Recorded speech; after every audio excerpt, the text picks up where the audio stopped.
Tu vois, non? Dieu Père, mon papa. Ici, le verset 21 de 1 Samuel 15, il est question que le roi Saül a écouté la voix du peuple pour aller agir. Mais Dieu n'était pas content. Il devait écouter la voix de son Dieu. Je sais que vous faites des rêves, Dieu vous parle. S'il vous plaît, écoutez ça. Écoutez ça. Verset 22. Samuel dit, l'Éternel trouve-t-il du plaisir dans les holocaustes et les sacrifices comme dans l'obéissance à la voix de l'Éternel? Voici, l'obéissance vaut mieux que le sacrifice et l'observation de sa parole vaut mieux que la graisse des béliers. Car la désobéissance est aussi coupable que la divination et la résistance ne l'est pas moins que l'idolâtrie. Tu as vu? Quand Dieu dit quelque chose, puis tu résistes, tu résistes. Tu connais la vérité, mais tu fais le contraire. Le Seigneur dit c'est de la divination, c'est de la sorcellerie. Est-ce que vous êtes un sorcier? Monsieur le Président, est-ce que vous êtes un sorcier? Peut-être d'autres vont vous dire que c'est de la foutaise. Qui est ce pasteur? C'est un faux pasteur, c'est un faux type, c'est un menteur. Ne l'écoute pas, fait ceci. Mais de vous à moi, je peux être faux. Mais Dieu, est-ce que Dieu est faux? Le Dieu qui t'a parlé, et puis tu es devenu président. Est-ce que ce qui t'est dit là, c'est ça que tu es en train de faire? Il faut l'écouter un peu. Et la résistance ne l'est pas moins que l'idolâtrie et les théraphines. Puisque tu as rejeté la parole de l'Éternel, tu rejettes aussi comme roi. Tu as vu, non? Ne m'écoute pas si tu veux, mais écoute Dieu, s'il te plaît. Passe du temps, prie, invoque-le, assieds-toi, jeûne, s'il te plaît. S'il te plaît, Monsieur le Président. Ici, voici quelqu'un, il s'appelle Saül. C'est le roi Saül. Dieu l'aimait beaucoup. Mais voici qu'il a écouté la voix du peuple, la voix de ses partisans, parce qu'il a regardé la popularité. C'est là ça blague les gens. Dieu n'est pas dans la démocratie. C'est pas parce que beaucoup de personnes te disent faut faire, que ça veut dire que c'est la vérité. Dieu, il est seul. Mais un seul revers de sa main, il peut renverser toute la terre. Dieu s'en fout de 1 milliard de personnes qui t'aiment, qui sont abonnés à ta page, ou bien qui te suivent. Non, Dieu s'en fout de ça. Ce que Dieu regarde, est-ce que quand il te parle, tu écoutes? Est-ce que tu fais ce qu'il dit? C'est tout. Vous êtes chrétien, je le sais. Ressaisissez-vous, Monsieur le Président. Ah yes. 1 roi 11, verset 1 au verset 11. 1 roi 11, verset 1 au verset 11. On va lire un peu encore. 1 roi 11, verset 1 au verset 11. Le roi Salomon aima beaucoup de femmes étrangères. Et la question ici d'un monsieur qui est roi, est le roi le plus sage du monde jusqu'à ce jour, et le plus riche et le plus grand de tous les humains. C'est son histoire que je vais lire en conclusion. 1 roi 11, verset 1, verset 11. Le roi Salomon aima beaucoup de femmes étrangères. Outre la fille de Pharaon, des Moabites, des Ammonites, des Édomites, des Sidoniennes, des Étiennes. Verset 2 de 1 roi 11. Appartenant aux nations dont l'Éternel avait dit aux enfants d'Israël, vous n'irez point chez elles, et elles ne viendront point chez vous. Elles tourneraient certainement vos cœurs du côté de leur Dieu.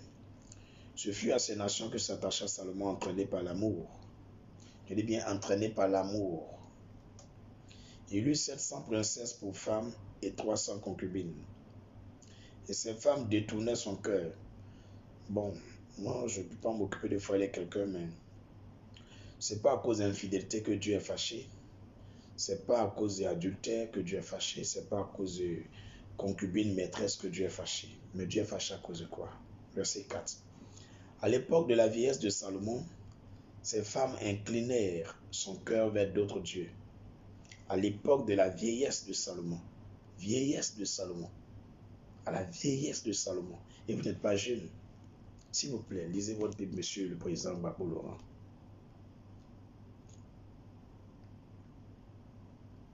Verset 4 de 1 Roi, verset 11. À l'époque de la vieillesse de Salomon, ces femmes inclinaient son cœur vers d'autres dieux. Et son cœur ne fut point tout entier à l'Éternel, son Dieu, comme l'avait été le cœur de David, son père. Salomon alla après Astarté, divinité des Sidoniens, et après Milcom, l'abomination des Ammonites. Verset 6. Et Salomon fit ce qui est mal aux yeux de l'Éternel, et ne suivit point pleinement l'Éternel. Comme David son père, alors Salomon bâtit sur la montagne qui est en face de Jérusalem un haut lieu pour Kémosh, l'abomination de Moab, et pour Moloch, l'abomination des fils d'Ammon. Il fit ainsi pour toutes ces femmes étrangères qui offraient des parfums et des sacrifices à leur Dieu. L'Éternel fut irrité contre Salomon. C'est là Dieu s'est fâché contre lui. Donc, que vous divorciez, que vous ne divorciez pas, moi j'ai rien à dire là-dessus. Que vous ayez 20 femmes, 30 femmes, moi j'ai rien à dire dessus. Mais il y a des erreurs qu'on ne va pas commettre. C'est pourquoi Dieu m'envoie vous parler. Verset 8. Il fit ainsi pour toutes ces femmes, nous sommes dans 1 Roi chapitre 11, qui offraient des parfums et des sacrifices à leur Dieu. L'Éternel fut irrité contre Salomon parce qu'il avait détourné son cœur de l'Éternel, le Dieu d'Israël, qui lui était apparu 2 fois. Je sais que Dieu vous est apparu. Je le sais. Il lui avait à cet égard défendu d'aller après d'autres dieux. Mais Salomon n'observa point les ordres de l'Éternel. Tu as vu. Et l'Éternel dit à Salomon, puisque tu as agi de la sorte, et que tu n'as point observé mon alliance et mes lois, que je t'avais prescrites, je déchirerai le royaume de dessus toi, et je le donnerai à ton serviteur. Donc, monsieur le président Gbagbo, si vous ne vous disposez pas, c'est un de vos serviteurs, un de vos fils. Je ne parle pas de votre enfant physique, hein. Quelqu'un qui a été comme à votre service, c'est lui qui va diriger le pays bientôt. C'est pas moi qui ai dit, c'est écrit ici. Donc voici un peu le message que Dieu me donne pour vous, monsieur le président. Mais regardez comment vous étiez avant. 1 Roi chapitre 3, verset 3 au verset 16. 1 Roi chapitre 3, verset 3 au verset 16. Vous étiez zélé pour le Seigneur, vous l'aimiez beaucoup. Mais où est votre zèle pour le Seigneur? C'est des idoles que vous voulez prier, des statues que vous voulez invoquer maintenant? Lisons notre Bible. 1 Roi chapitre 3, verset 3 à 16. Salomon aimait l'Éternel et suivait les coutumes de David. Son père seulement s'était sur les hauts lieux qu'il offrait des sacrifices et des parfums. Le roi se rendit à Gabaon pour y sacrifier, car c'était le principal des hauts lieux. Salomon offrit 1000 holocaustes sur l'autel. À Gabaon, l'Éternel apparut en songe à Salomon pendant la nuit, et Dieu lui dit, demande ce que tu veux que je te donne. Donc je sais, monsieur le président Gbagbo, que Dieu s'est révélé à vous. Dieu vous parle, vous entendez sa voix, vous parlez avec lui. Oui, je le sais. Vous êtes son serviteur. Mais quelque chose s'est passé. Quelque chose s'est passé.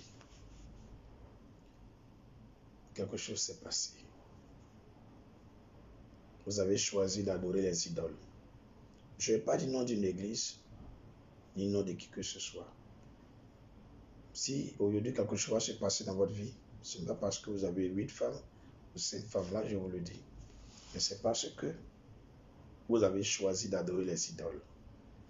Vous pouvez vérifier vous-même, monsieur le président Gbagbo, en Deutéronome chapitre 16, versets 21 et 22. Allons-y voir ensemble. Deutéronome chapitre 16, verset 21 et verset 22. Deutéronome chapitre 16, verset 21 et 22. Tu ne fixeras aucune idole de bois à côté de l'autel que tu élèveras à l'Éternel ton Dieu. Toute église, toute maison de prière, tout lieu où tu vas aller prier Dieu. Et puis il y a une idole, un fétiche, une statue, que ce soit en bois ou quoi que ce soit, qui est accroché là ou qui est pendu là, qui est là, le Seigneur dit, tu ne dois jamais rentrer là-bas. Monsieur le président Babou, ça rouge pas. Verset 22. Tu ne dresseras point des statues qui sont en aversion. Écoute bien le mot, en aversion. Aversion à l'Éternel ton Dieu. Tout ce qui est statue. Si vous partez vous mettre devant pour prier, Monsieur le président Babou, c'est en aversion à l'Éternel. Je crois bien que c'est le Dieu de la Bible. Vous priez. N'adorez jamais de statue. Le saisissez-vous. Lévitique 26, verset 1. Lévitique 26, verset 1. Lévitique 26, verset 1. Lévitique 26, verset 1. Lévitique 26, verset 1. Vous ne vous ferez point d'idole. Vous ne vous ferez point d'idole. Vous ne vous élèverez ni image taillée, ni statue. Tout ce qui est taillé, tout ce qui est statue. Monsieur le président Babo, vous ne devez jamais invoquer ça, ni prier devant, ni rentrer dans ces lieux-là. C'est ce que Dieu me dit de vous dire. Et vous ne vous placerez dans votre pays aucune pierre ornée de figures pour vous prosterner devant elle, car je suis l'Éternel votre Dieu. Voici le Dieu qui t'a sorti de la CPI, ce qu'il demande. Cette fois-ci, j'espère que tu m'écouteras, monsieur le président Gbagbo. Deutéronome chapitre 4, verset 14 à 19. Je vais mettre bientôt fin à ce direct. Et puis vous qui avez l'opportunité de lui adresser ce message, faites-le. En l'année 2009, je n'avais pas l'opportunité de faire un direct pour lui dire. C'est pourquoi il y a jusqu'en 2010, le pasteur principal s'est rendu chez lui 2 fois. Il a reçu, mais il n'a pas écouté ce qu'on a dit. Ils ont même mangé ensemble. Je l'attendais avant de dormir. Il est venu 23 heures passées. Il dit, c'est à l'heure là, on mange chez lui. Que les gens, chacun vient, ils sont autour d'une longue table comme ça. Il y a d'autres qui quittent du Pougon, d'autres qui quittent ici. Chacun vient faire des rapports. Chacun dit quand ils finissent tout, c'est maintenant, ils vont prier et puis ils mangent. Donc, monsieur le président Babo, je pouvais aller moi-même. Mais Dieu m'a dit, David, ne te déplace pas, mais demande-lui de venir te voir. C'est la même chose à demander au président qui est en place actuellement, mais jamais il n'a fait. Donc, quelqu'un pense peut-être que je suis orgueilleux, ce n'est pas ma faute, c'est ce qu'il m'a dit. Je ne suis pas parti, mais j'ai fait déplacer mon pasteur pour lui transmettre le message. Il n'a pas écouté. Deutéronome chapitre 4, verset 14 à 19. Deutéronome chapitre 4, verset 14 à 19. En ce temps-là, l'Éternel me commanda de vous enseigner des lois et des ordonnances, afin que vous les mettiez en pratique dans le pays dont vous allez prendre possession, puisque vous n'avez vu aucune figure le jour où l'Éternel vous parla du milieu du feu à Horeb. Veillez attentivement sur vos âmes, de peur que vous ne vous corrompiez et que vous ne vous fassiez une image taillée, une représentation de quelque idole, la figure d'un homme, peu importe qu'on dise que c'est la figure de Jésus, qui était là. Il n'y avait même pas de téléphone, il n'y avait même pas courant. Comment Jésus peut avoir une photo, une figure? Arrêtons les bêtises, c'est de la spéculation et des rêveries. La figure d'un homme ou d'une femme, que ce soit la figure de Marie ou d'un homme, le Seigneur dit on ne doit jamais le faire. La figure d'un animal qui soit sur la terre, la figure d'un oiseau qui vole dans les cieux. La figure d'une bête qui rampe sur le sol, la figure d'un poisson qui vit dans les eaux, dessous les eaux de la terre.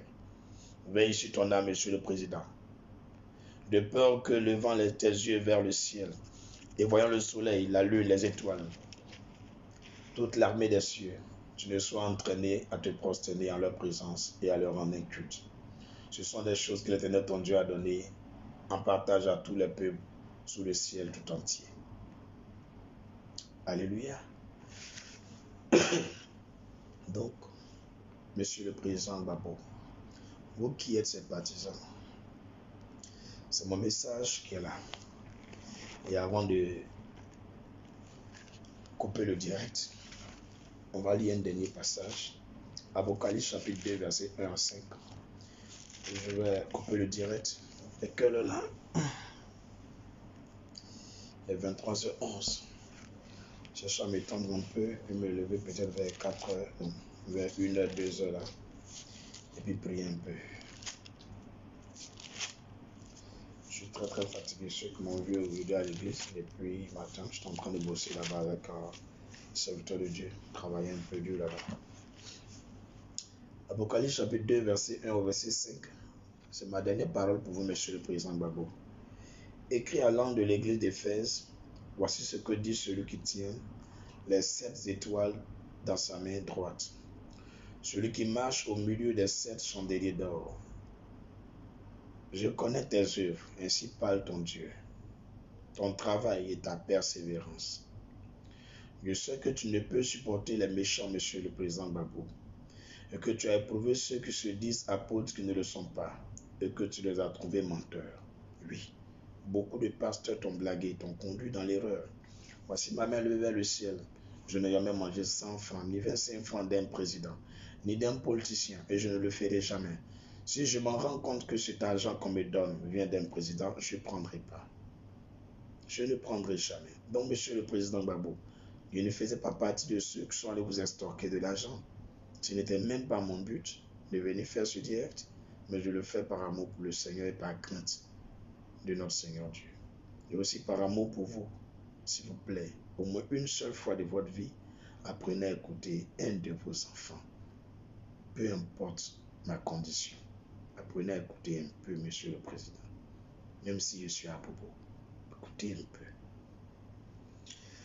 Verset 2, Apocalypse chapitre 2. Je connais tes œuvres. C'est ton Dieu qui te parle, ton travail et ta persévérance. Je sais que tu ne peux supporter les méchants et que tu as éprouvé ceux qui se disent apôtres qui ne le sont pas et que tu les as trouvés menteurs. Que tu as de la persévérance, que tu as souffert à cause de mon nom et que tu n'étais point lassé. Monsieur le président, Dieu vous parle. Mais ce que j'ai contre toi, c'est que tu as abandonné ton premier amour. Je ne vais pas faire de commentaires dessus, hein? Monsieur le président Gbagbo, lisez votre Bible. Tu as abandonné ton premier amour. Souviens-toi donc d'où tu es tombé. Répands-toi, monsieur le président, et pratique tes premières œuvres. Sinon, je viendrai à toi, je t'ôterai, j'ôterai ton chandelier de sa place, et à moins que tu ne te répandes. J'ai fini. Frères et sœurs dans le Seigneur, chantons.